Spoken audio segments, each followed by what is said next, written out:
ನಮಸ್ಕಾರ, ನಾನು ಸಾಹಿತ್ಯ. ಇತ್ತೀಚೆಗೆ ಕಳಪೆ ಹಾಗೂ ಗುಣಮಟ್ಟ ಇಲ್ಲದ ಆಹಾರಗಳ ಸಂಖ್ಯೆ ಹೆಚ್ಚಾಗ್ತಾ ಇದೆ. ಮಕ್ಕಳೇನಾದರೂ ಹಠ ಮಾಡ್ತಾರೆ ಅಂತ ನೀವು ಚಿಪ್ಸ್ ಕೊಡ್ತೀರಾ ಅಲ್ವಾ? ನೀವು ಕೊಡಿಸೋ ಚಿಪ್ಸ್ ನಿಮ್ಮ ಮಕ್ಕಳ ಆರೋಗ್ಯಕ್ಕೆ ಎಷ್ಟು ಹಾನಿಕಾರಕ ಅಂತ ಗೊತ್ತಾ ನಿಮಗೆ? ಈ ಸ್ಟೋರಿ ನೋಡಿದ್ರೆ ನೀವೇ ಬೆಚ್ಚ ಬೀಳ್ತೀರಾ. ಬೆಳ್ತಂಗಡಿಯ ಮುಂಡಾಜೆಯ ಸೋಮಂತಟ್ಕ ಪರಿಸರದಲ್ಲಿ ಅಂಗಡಿಯಲ್ಲಿ ಖರೀದಿಸಿದ ಜಂಕ್ ಫುಡ್ ಪೊಟ್ಟಣದಲ್ಲಿ ಸುಟ್ಟು ಕರಕಲಾದ ಸಣ್ಣ ಹಾವಿನ ರೀತಿಯ ವಸ್ತು ಪತ್ತೆಯಾಗಿದೆ.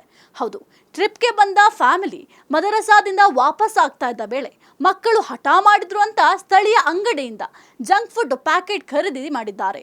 ಅದನ್ನ ಮಕ್ಕಳು ತಿನ್ನುವ ವೇಳೆ ಈ ವಸ್ತು ಪತ್ತೆಯಾಗಿದೆ. ಈ ವಿಚಾರವನ್ನ ತಕ್ಷಣ ಮಕ್ಕಳು ಮನೆಯವರಿಗೆ ತಿಳಿಸಿದ್ದಾರೆ. ಅವರನ್ನ ಆಸ್ಪತ್ರೆಗೆ ಕರ್ಕೊಂಡು ಹೋಗಿ ಪರೀಕ್ಷಿಸಲಾಗಿದೆ. ಆದರೆ ಯಾವುದೇ ಅನಾಹುತ ಆಗದೆ ಸದ್ಯ ಮಕ್ಕಳು ಆರೋಗ್ಯವಾಗಿದ್ದಾರೆ ಅಂತ ಮನೆಯವರು ತಿಳಿಸಿದ್ದಾರೆ.